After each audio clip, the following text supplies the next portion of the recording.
Bienvenidas y bienvenidos a Abeja Rebelde Podcast, un espacio para cuestionar lo que nos han dicho sobre las abejas, la apicultura y todo lo que nos rodea.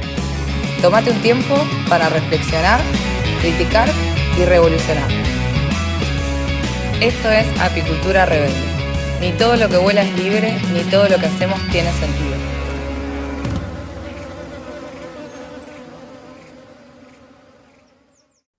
Bueno, ya estamos grabando, porque estábamos divagando mucho, no íbamos a empezar nunca. El día de hoy nos vestimos de etiqueta, yo me busqué una camisa sin agujeros, Estaba eh, viendo. sí, ¿viste? Que contrastara con el fondo, porque no todos los días tenemos la oportunidad de contar con... Esto es un momento histórico, esto es el primer podcast, la primera vez que invitamos a una persona en la Abeja Rebelde Podcast. Eh, Ujú. Primer invitado de muchos, que todos los siguientes invitados que tengamos van a verse seguramente intimidados, ya que Pablo dejará la vara tan alta como siempre la deja. Eh, em, entonces, Ah, sí, les aviso, bienvenido Pablo, muchas gracias. bueno, muchas gracias. Un placer estar acá en este espacio que le da voz a los apicultores rebeldes, a las abejas y bueno, algunos personajes que andamos en estas cuestiones, en estos misterios de la microbiología, la vida del suelo, plantas y bueno, vamos a estar charlando un poquito de todo esto, De la vida misma. de la vida misma. Explícanos, explícanos, Manu, quién es Pablo, qué hace. Entiendo que ustedes trabajan juntos. Sí, se habrán Ahí dado hemos estado cuenta, tras bambalinas también conversando otras cosas. nuestros 5 auditores constantes se habrán dado cuenta que se invirtieron los roles y hoy estoy yo de presentador, así que también aprovecho a darle la bienvenida a nuestro habitual anfitrión, a Juanpi, que se conecta desde las alturas, eh, y para acompañarnos en esta conversación.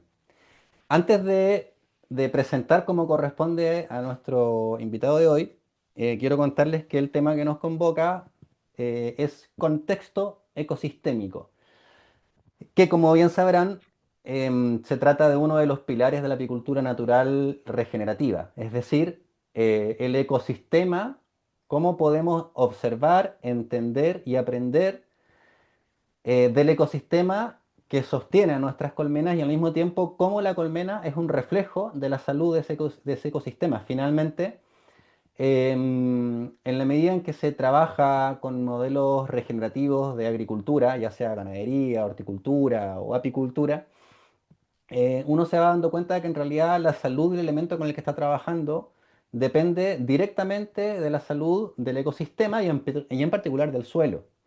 De esta manera, las dinámicas de población de la colmena, eh, el crecimiento, el decrecimiento del propio organismo de la colmena es un reflejo, prácticamente un espejo, del comportamiento de la vegetación y de las floraciones en el ambiente.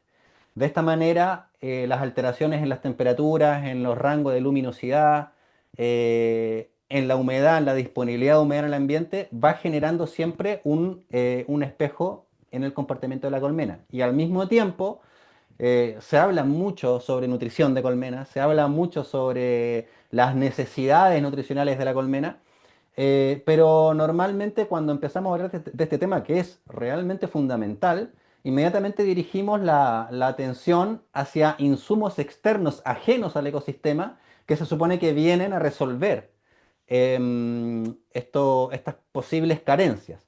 Primero entender que si hay una carencia nutricional en la colmena, esta carencia nutricional refleja una carencia en el medio, porque esos nutrientes tendrían que estar allí. Y la verdad es que muchas veces están allí, pero no disponibles.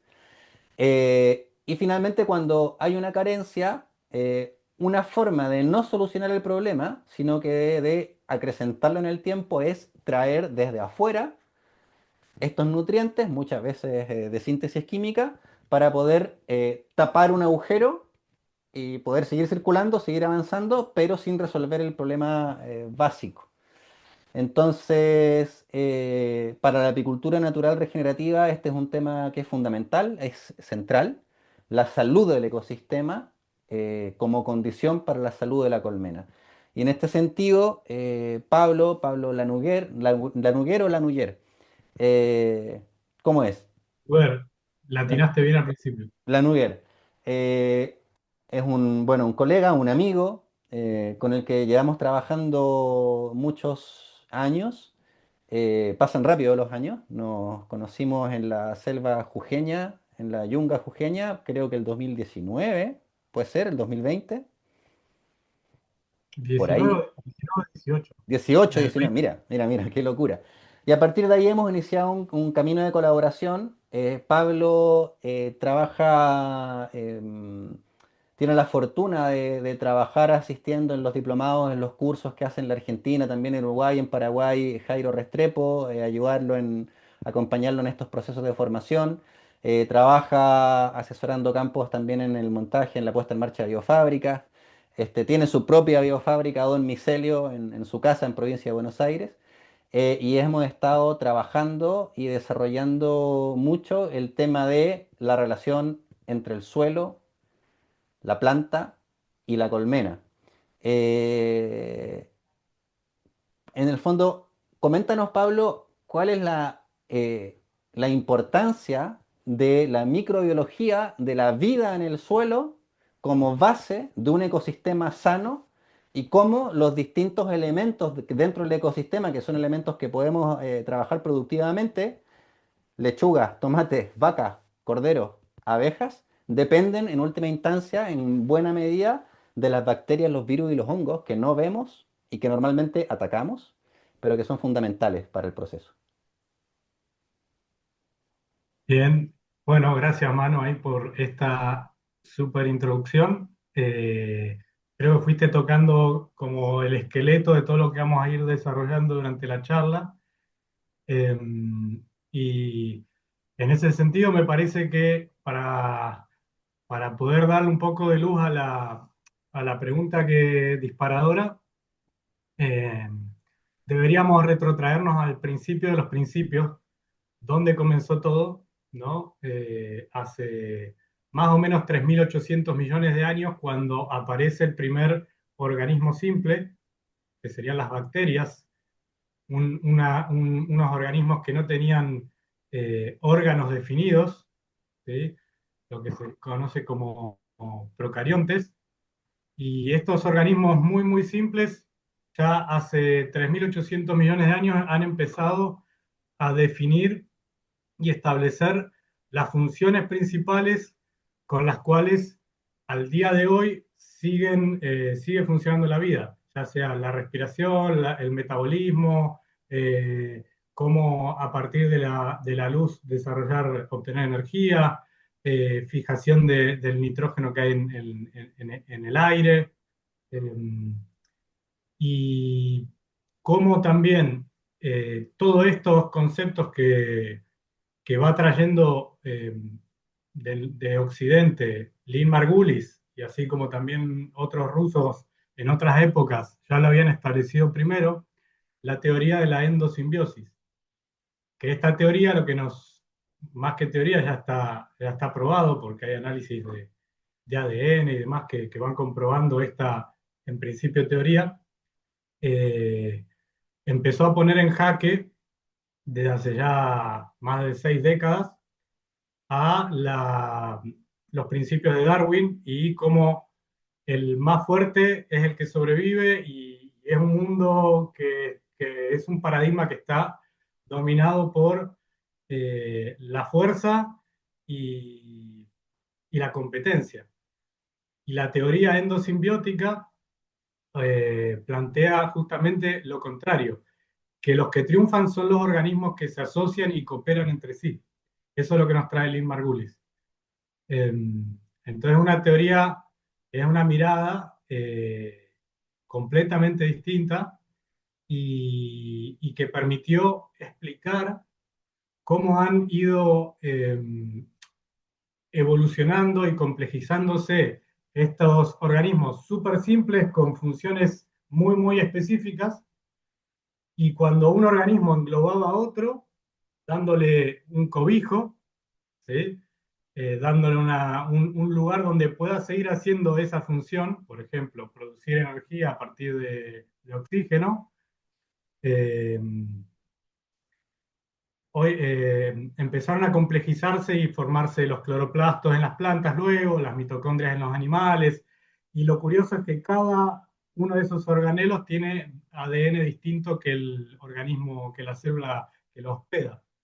Entonces, de esa manera han podido comprobar que esto que surgió como una teoría eh, era más bien una realidad de cómo se fueron complejizando distintos organismos de muy, muy simples a formas muy complejas, como los animales modernos, que hoy en día podemos llamar humanos en el pináculo de la evolución, entre comillas y siendo un poco sarcásticos. Eh, pero todo partió de organismos muy, muy pequeños, con funciones muy, muy simples, que ya definieron hace 3.800 millones de años, 3.500 millones de años. ¿Sí? Ahí, hace mucho, mucho tiempo, las bases de la vida que se siguen utilizando hasta hoy día ya se forjaron. Entonces, ellos han evolucionado primero en un medio acuático y luego conquistaron tierra firme en el organismo de ciertos animales y han logrado establecer simbiosis con insectos, animales, plantas, ¿sí? Pero básicamente es un mundo micro que ha permitido la construcción de un mundo macro. Entonces, eh, ahora, si quieren, podemos hacer un zoom o podemos empezar a ver un poco más específicamente la relación suelo-planta y planta-abeja. Sí, es interesante este viaje al pasado porque en el fondo lo que nos muestra es que estos seres más complejos con los que trabajamos, las plantas, los animales, las abejas, nuestras propias sociedades, finalmente vienen de esa simbiosis entre distintos organismos unicelulares. Entonces, en la base misma de la formación en la base misma de estas formas de vida, en la estructura de estas formas de vida, están los microorganismos, está la microbiología, que no solamente ha sido clave en el desarrollo de la evolución de los animales o los organismos llamados superiores, entre comillas, sino que siguen siendo la base de su propia sobrevivencia y sustento, como por ejemplo las bacterias probióticas que trabajan en la transformación de materia orgánica en nuestros propios intestinos, ¿no? Y por ahí nos vamos acercando al rol que hoy en día cumplen estos microorganismos dentro de los ecosistemas y de los ecosistemas productivos. Exacto. Eh, Oye, ¿Sí? em,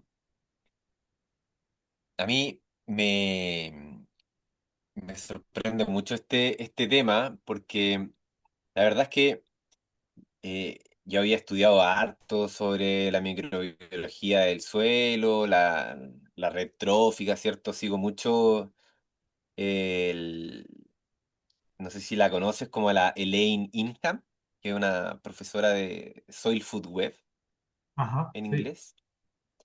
Y nada, pero por el lado siempre de la huerta y también entendiendo un poco de que debería o debiese haber una conexión en la salud del suelo con finalmente los organismos, aunque a veces podamos desconectarlo un poco.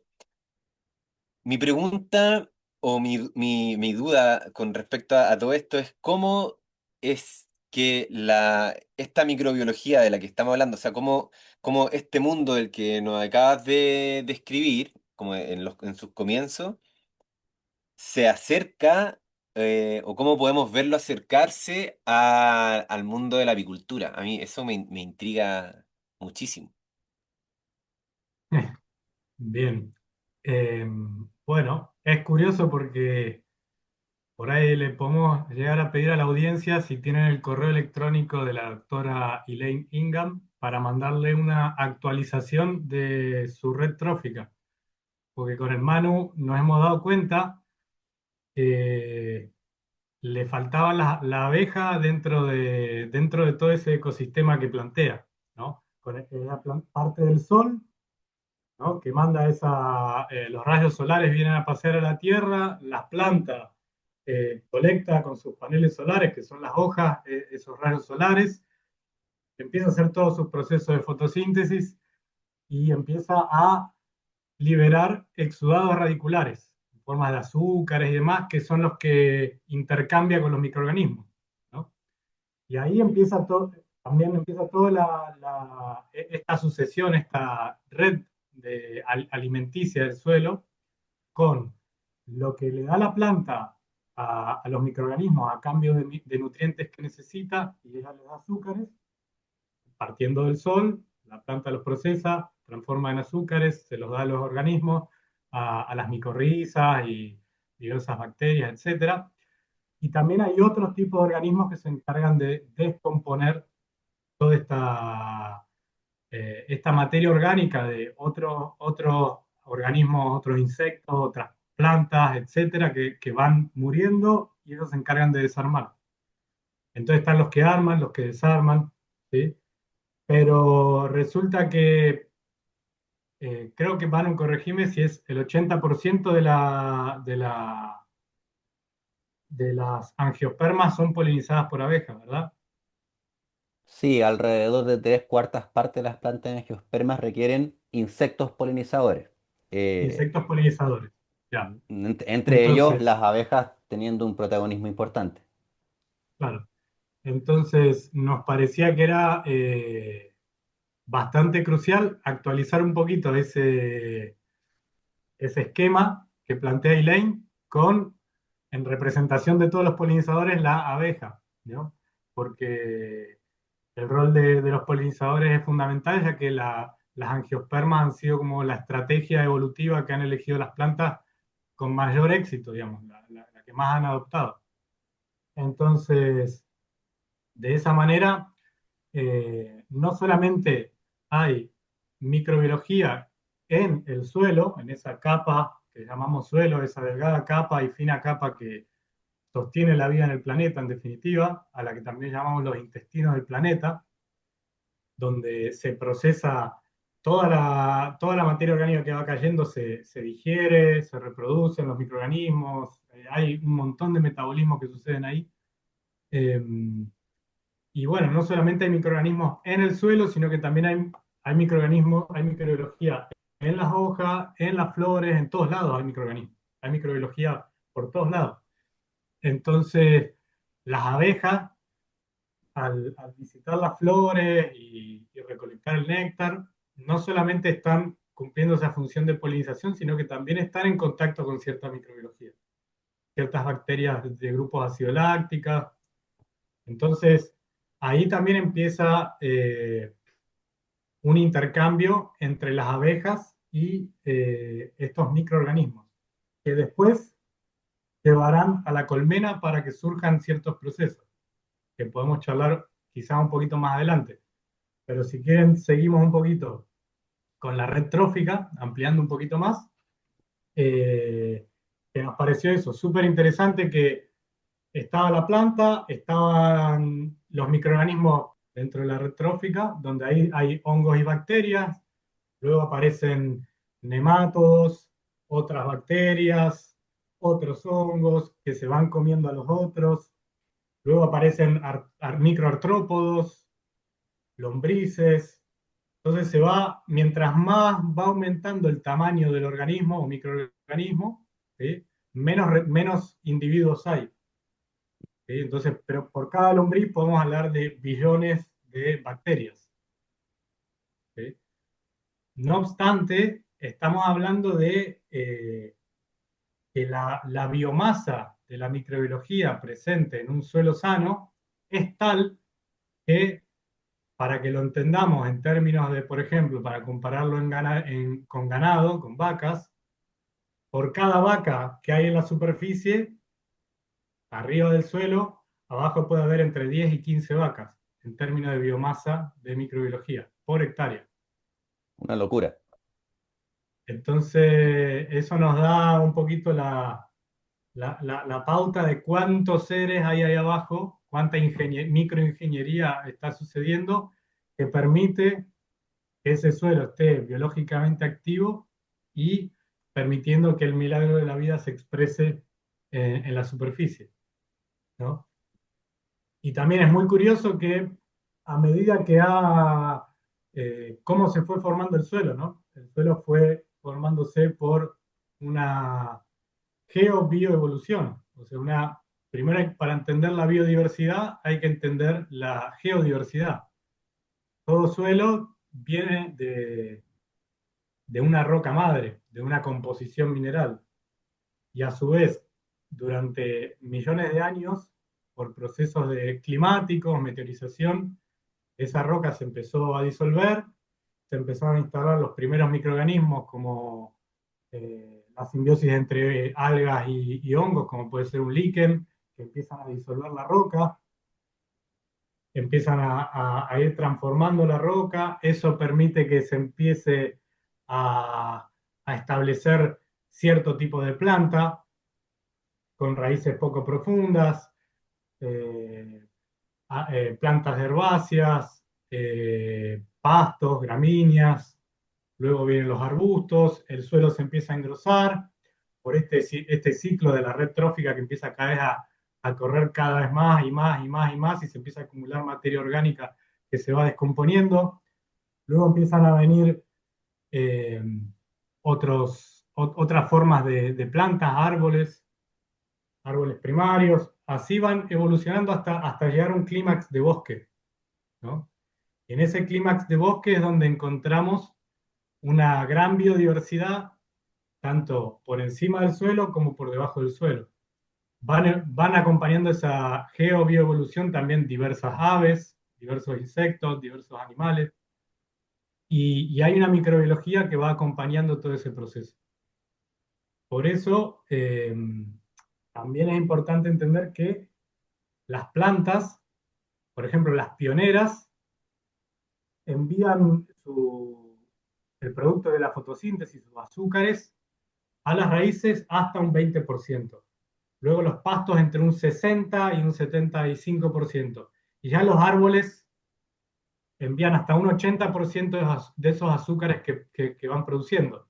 Entonces, ¿por qué razón un árbol tan gigante destinaría el 80% de los recursos que produce hacia las raíces? Porque en las raíces, en esa rizósfera, en ese ambiente que está alrededor de la raíz, es donde está la mayor concentración de microorganismos, porque ahí están intercambiando los azúcares por los nutrientes que necesita el bosque, que necesita el, el árbol y en sí todo el bosque. Nadie está fertilizando el bosque se sostiene por sí mismo. Y ahí está la clave, la microbiología como responsable de la fertilidad, la microbiología como responsable de que ese mineral que está disgregado en el suelo finalmente sea asimilable por parte de la raíz de los árboles. Porque lo que muchas veces se nos olvida o pasamos por alto es que ese mineral que estamos buscando en la carne o en la hortaliza, ese hierro, ese magnesio, Mm.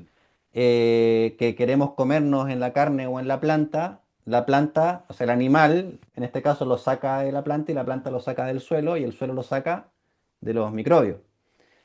Y ahí es donde está la relación directa entre la nutrición de la abeja y la presencia de microbiología en los suelos, ya que la concentración de nutrientes que nutre la colmena, minerales, vitaminas, proteínas, grasas, etcétera, las obtiene fundamentalmente del polen, y el polen naturalmente lo obtiene del suelo, ¿no? Entonces, después de esta súper explicación mega larga, yo no te respondí, pero te respondió el Manu recién, ¿no? O sea, en definitiva, en suelos sanos, con una microbiología diversa y activa, eh, van a permitir que crezcan plantas sanas con todo el complejo de mineral y de elementos que ella necesita para poder generar un néctar de calidad. Y que eso en definitiva es lo que se va a ir llevando también la abeja. La memoria del suelo y de la microbiología a través del néctar hacia la colmena para hacer sus cosas, ¿no? Entonces, eso nos lleva a este concepto de el mantillo del bosque, el suelo del bosque, y que es una de las prácticas fundamentales y de las más importantes del corazón de lo que nos comparte también Jairo Restrepo. Eh, y es trabajar a partir de esa memoria del bosque, de esa microbiología, para devolverla a nuestros cultivos, animales, plantas, y ahora nosotros, bueno, Manu descubrió la aplicación también en abejas, o comprobó de alguna manera. Eh, y eso nos empezó a abrir un horizonte de especulación en un principio, luego investigación y ahora puesta en marcha y en práctica de, de potenciales aplicaciones de la microbiología en la salud de la colmena y en la salud de las abejas. Tal cual. Es una hermosa explicación y también sirve para entender por qué los apicultores, apicultoras, tenemos que saber de geobioevolución también. Y saber de microbiología y de bacterias y de lombrices que están en la base de la vitalidad de la propia colmena. Exacto. Entonces, también, como estamos en el capítulo de ecosistema, ¿no? O contexto ecosistémico, en definitiva también es lo que machacamos siempre en los talleres y en las charlas y demás, que antes que ser apicultores o antes que ser horticultores o antes que ser ganaderos, somos guardianes del suelo, por decirlo de alguna manera. Es enfocarnos en la vida del suelo y todo lo demás es una expresión que surge de ahí. Entonces empezar a entender también qué es lo que está pasando en el suelo, en los alrededores, en las otras plantas indicadoras. eh, no solamente como apicultores seguramente van mirando primero la colmena y están full enfocados ahí, pero o yo con la huerta y los frutales y estamos ahí en lo que es la parte aérea y qué sé yo, y el fruto y las hojas y todo eso, pero en definitiva hay que meter la cabeza en la tierra, hay que meter la cabeza en el suelo y, y charlar ahí con los microorganismos, a ver qué anda pasando. Está buena Yo caché que esa. tengo una... en las clases de repente que doy, esto ya con agricultura regenerativa, que igual se traspasa un poco lo mismo. Y hubo una investigación entonces comparaban en distintas huertas o granjas regenerativas, o donde se aplicaba la agricultura regenerativa, que es decir, en aplicaciones concretas, el cuidado de los microorganismos en el suelo, em, se comparaba la cantidad de nutrientes, no, minerales, no vitaminas, no sé, po, berenjena, se hizo de beterragas, papas, uvas, zanahorias y un par más. Lo voy a mostrar aquí cuando edite. em, versus convencional. Esto en caso solamente del contenido de minerales. Y en contenido de minerales, comerse una papa de un huerto regenerativo, un campo regenerativo o un suelo regenerativo, equivalía a 8 papas convencionales. No hablar de calorías, ¿cierto? Es lo mismo, sino que para el contenido nutricional de una papa de huerto regenerativo, es decir, donde la microbiología era rica, digamos, estaba sana, equivalía a 8 convencionales. Y así, no sé, pues llegaban hasta 10 uvas 8 arándanos, 5 berenjenas, es mucho. Entonces después uno llega como a la conclusión de quizá por qué nos falta hierro o por qué nos falta tal tal mineral si como espinaca, ¿cierto? Como espinaca, la espinaca tiene hierro. Mira, yo siempre digo, no, no, actualmente el hierro probablemente no se encuentra a grandes niveles en la espinaca, porque probablemente no hay no hay ni hierro en el suelo, hay, no sé, pues, los macronutrientes y listo. Exacto. Eh, Ese está interesante. Después, ahí lo voy a ver cuando lo edites y lo pongas en la pantalla. Eh, y también hay un estudio de Reino Unido también que hicieron durante 30 y pico de años, monitoreando desde los 60 hasta los 90, monitoreando como 15 vegetales, 6 frutales, 6 frutas, carnes, huevos, otros lácteos, queso, y la tendencia es la misma, o sea, por cada manzana de 1960 necesitaba comer 9 para tener la misma cantidad de sí, magnesio y qué sé yo, otras cosas. Así con todo. Eh, Pareciera, ¿no?, que si comparamos el aumento con la revolución verde de la aplicación de herbicidas, fungicidas, fertilizantes de síntesis química, etcétera, que han empobrecido la microbiología o la han matado y han simplificado los nutrientes a tres: nitrógeno, fósforo y potasio. eh, Luego todo lo demás ha ido declinando. Entonces, por eso hay tantos suplementos, tantas cosas, y cada vez más se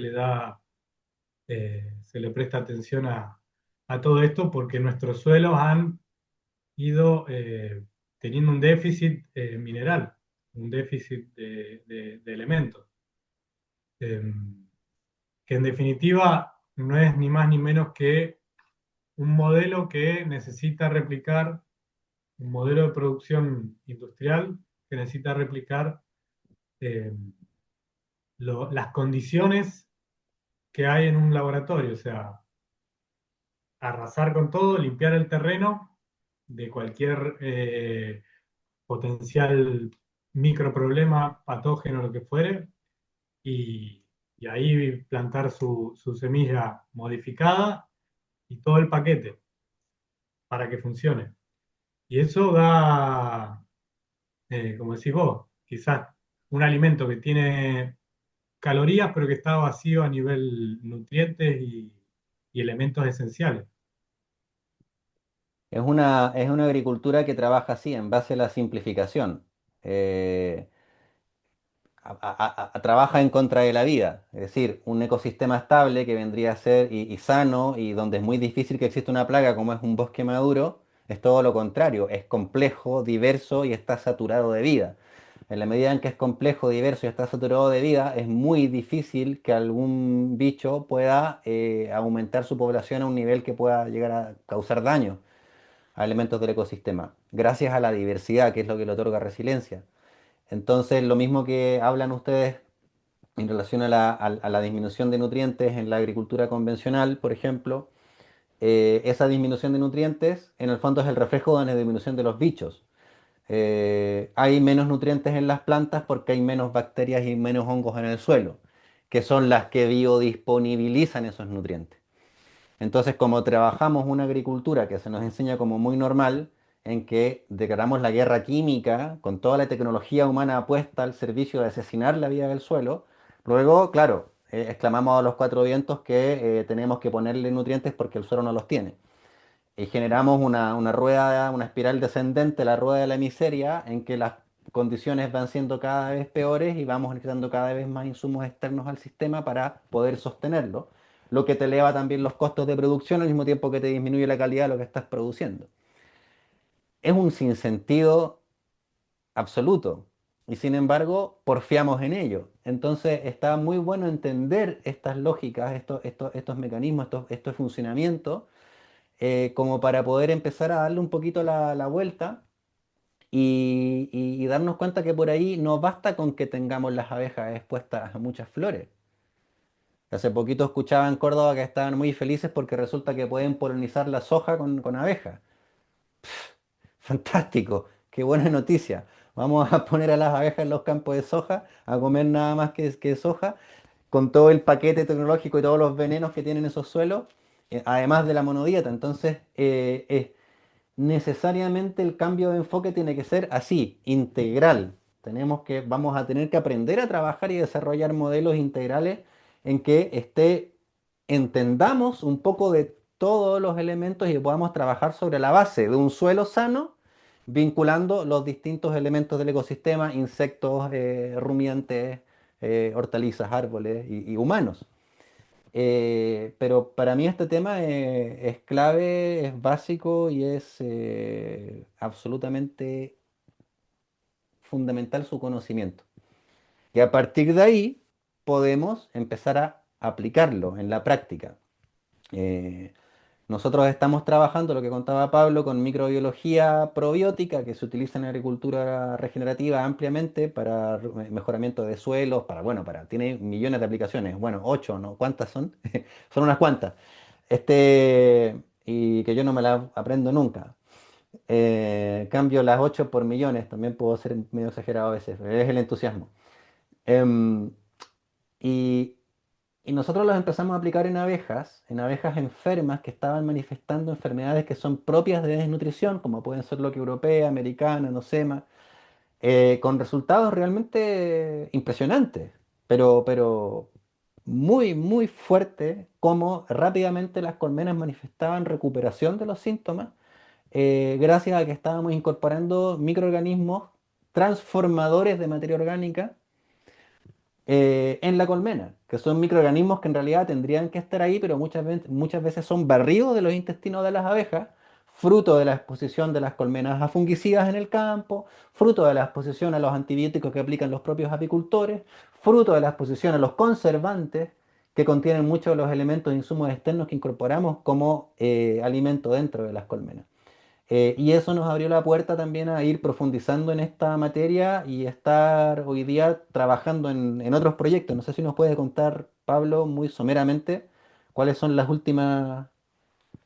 Sí, antes te hago un repaso de los microorganismos, la reproducción de microorganismos sólidos que se hace, de la que estabas comentando recién, tiene aplicaciones para eh, prebiótico y prebiótico animal.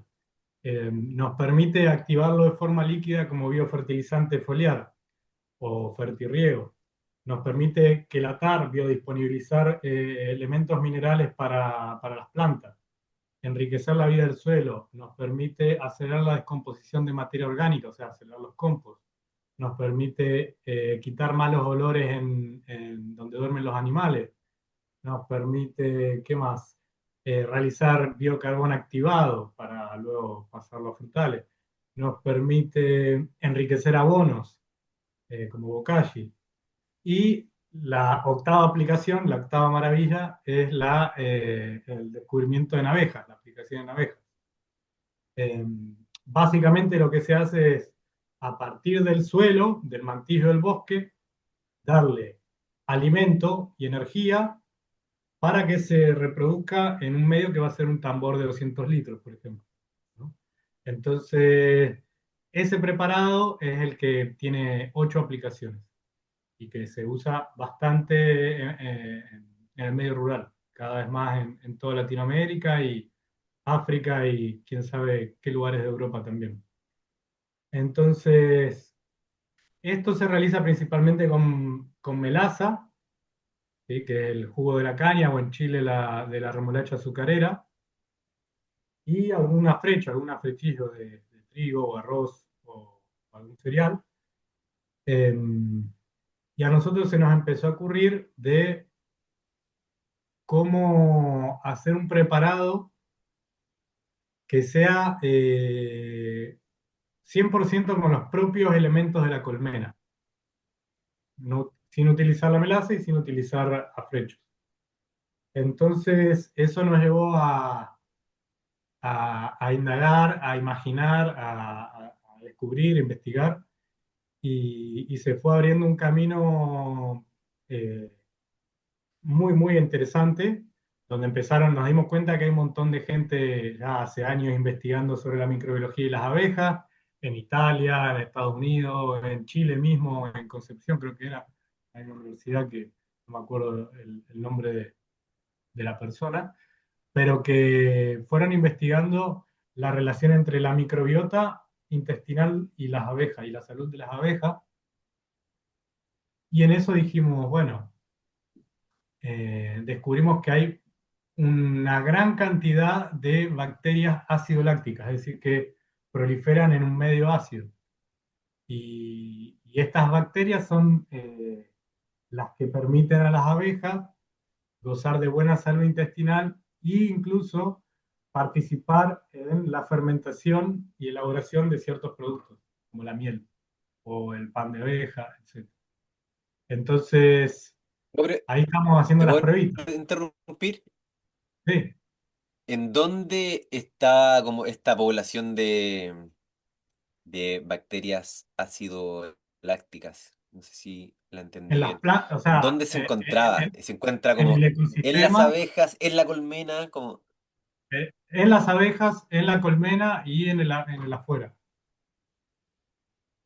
O sea, pero las concentraciones son distintas Mm. según el estadio, o sea, según la edad de la abeja, dentro del intestino, o sea, una vez que emerge de eclosiona, digamos, una vez que se abre la vida, digamos, hay un grupito, el día uno, que predomina. El día 2 empieza a predominar otro, el día 3 empieza... Tenemos una lista como de 20 identificadas. Lactobacillus cunkei, Snodgrassella albi, bueno, así hay como un montón, hay un montonazo. Entonces, según la edad de la abeja, van predominando unas u otras en el intestino. eh, y, y bueno, también hay distintos grupos que participan en la fermentación de una u otra cosa dentro de la colmena.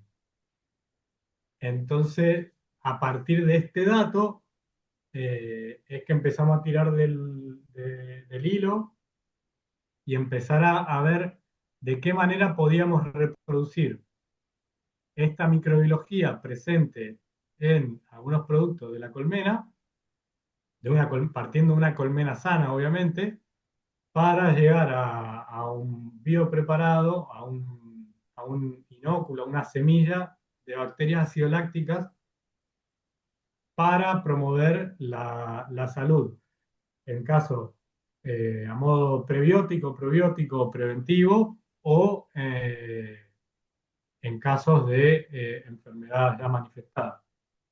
Así que bueno, ahí estamos en estas fases de ajustando recetas,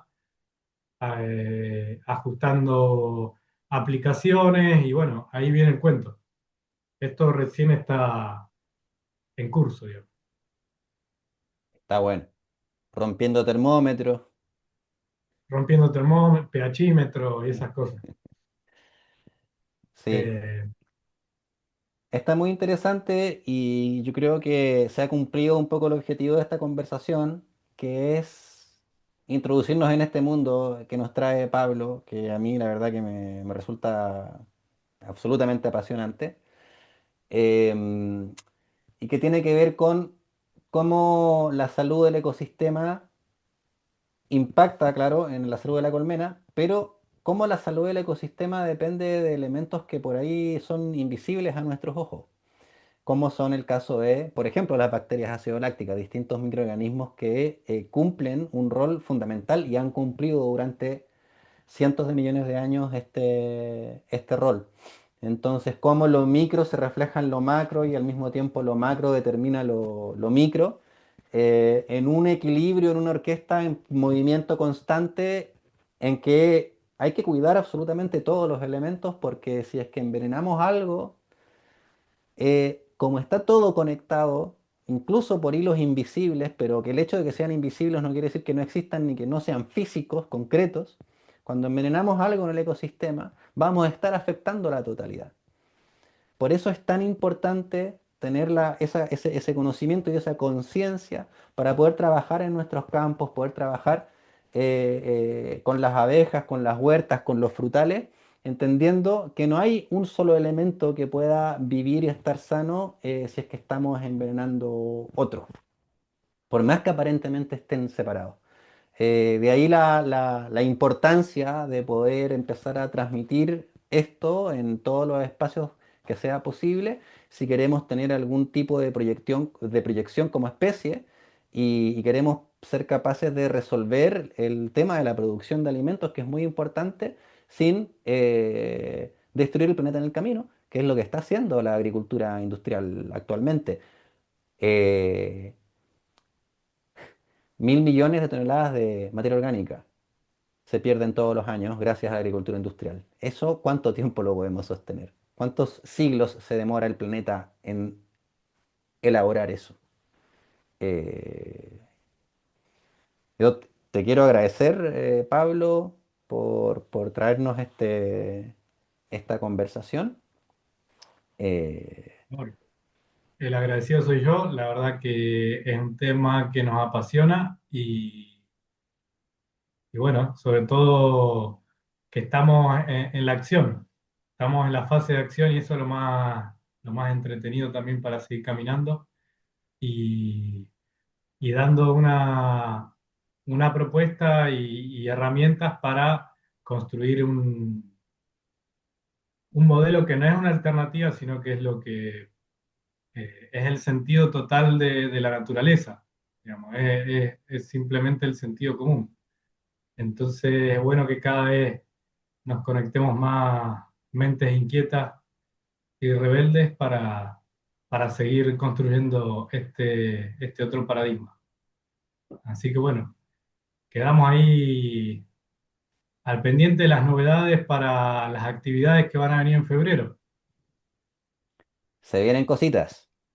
Claro, yo quería agregar eso, o sea, preguntar, porque ya se la tiraron ahí, se tiraron como una innovación revolucionaria casi, porque como yo les comentaba, yo igual estoy metido con el tema de la permacultura en la red trófica del suelo, hacemos clases de suelo, consideramos súper importante el suelo, pero nunca realmente consideramos conectar la práctica, así como aplicada, digamos, prepar, biopreparar algo para las abejas.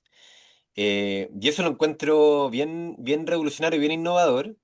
Y entiendo que usted no solamente lo están poniendo a prueba, sino que igual ya han tenido resultados y aparte están teniendo actividades en donde la gente igual se podría sumar, ¿cierto? ¿Dónde? ¿Cuándo? ¿Cómo? En Chile, Pablo, ¿Van a estar en Chile? vamos a estar en Chile. Yo acá me transformo en el manager de Pablo y chofer. Eh, em, vamos a estar en febrero, ¿no, Pablo? Sí, fines de enero y durante febrero vamos a estar haciendo una gira. Lo que empezó siendo una breve gira, quizás puede ser que sea algo de un mes, que estemos dando vueltas por ciertos lugares, o sea, principalmente del sur. Vamos a estar en la Escuela de Apicultura Natural Porque en espérate, Loncoche, haciendo algo que va a tener biopreparados, pero más enfocado a construcción de corredores biológicos y de huertos de cultivo de servicio pensando en polinizadores. Vamos, en Loncoche va a ser por este lado, ¿no? Corredores biológicos, huertos de polinización, con todo también los biopreparados y las bacterias para todo este proceso. Vamos a estar, Pablo va a formar parte del equipo docente del curso de formación en apicultura regenerativa de este año, en el módulo de contexto ecosistémico, ya más enfocado en los biopreparados para la salud del suelo y la colmena. También tiene una invitación con productores de Chiloé para abordar algo que no sé muy bien por dónde, que no me he enterado, pero pero biopreparado, desde luego. Y Biopreparado, adaptado a los materiales locales. exacto, Algas, jaivas, bueno, etcétera. perfecto, chilotes, todo. A Valdivia van, ¿o no? A Valdivia Y vamos. sí, Valdivia. Y Valdivia. todo Y indica, mandamos un par de emisarios. Primero mandamos los amistosos, digamos. Si es que no funciona, vamos a enviar un par ya con más mala pinta y con antecedentes a convencer a Juanpi de que hacerme algo en Raíces del Viento, como más enfocado en apicultura, que estaría. no, yo decía, Van en camino, porque Juanpi, esto ¿eh? se me está ocurriendo porque nosotros ya la previa, el tras bambalinas, ya veníamos conversando de una potencial actividad donde hay que ponerle fecha y especificar más o menos de qué cosa se va a tratar y pronto lo lanzaremos. Pero ¿qué pasaría si auditores y auditoras de este podcast también se motivan y los llaman también a desarrollar actividades, ya sabiendo que van a estar por esa fecha en Chile dando vuelta? También está la posibilidad, no sé, la tiro ahí como una También potencial, un mega tour, ya banda de música. estamos abiertos a la posibilidad, ya que vamos para allá, le metemos con todo y, y todo lo que haga falta para poder difundir estas herramientas y estas propuestas, encantado. Así que sí, si prende la chispa en algún Buenísimo. otro lado, ahí estaremos. Ajá. Sí, está lindo. Hicimos Sí, una nosotros en primera. febrero, Raíces del Viento los quiere. Allí estaremos. Hay que mover los hilos, pero hay que tratar de lograr eso. Te lo Bien, avisaremos quizá en capítulos futuros ahí. Si la gente se motiva, manden mensaje, igual, comentarios y de todo, pues, para también eh, motivar esta revolucionaria, no sé, tratamientos, pero es como que lo abarca, es muy holístico, como la aproximación que tiene lo que están haciendo, porque es salud, es bienestar, no sé, salud en general, salud integrativa, de alguna forma, hacia la colmena. eso. Y hacia todo el medio. Entonces vamos ahí a criar bichos, a aprender a criar bichos Claro, y a comer asados que son buenos en Raíces del Viento. comida vegetariana en Raíces, en No, periodos de curso. pero después del Huevo horario. lacto. Después del horario. Está bueno que nos avises, así Después de las llegamos. 12, después de las 10 de la noche, estamos autorizados a emitir programas de Perfecto. mayores de 18 años. Sí, se nos estaba bajando, Pablo, ya. Sí. No, no, no. Bien. Bueno, entonces ahí quedamos atentos a ver qué novedades hay y que la gente esté ahí sintonizando la agenda próximamente. Esa es. Compañeros, un Bueno, placer. gran saludo. Buenísimo. Que tengan una linda semana. Muchas gracias, Pablo. Un gusto conocerte Gracias por igual y invitarme. haberte tenido aquí en el canal. Nos vemos. Nos vemos.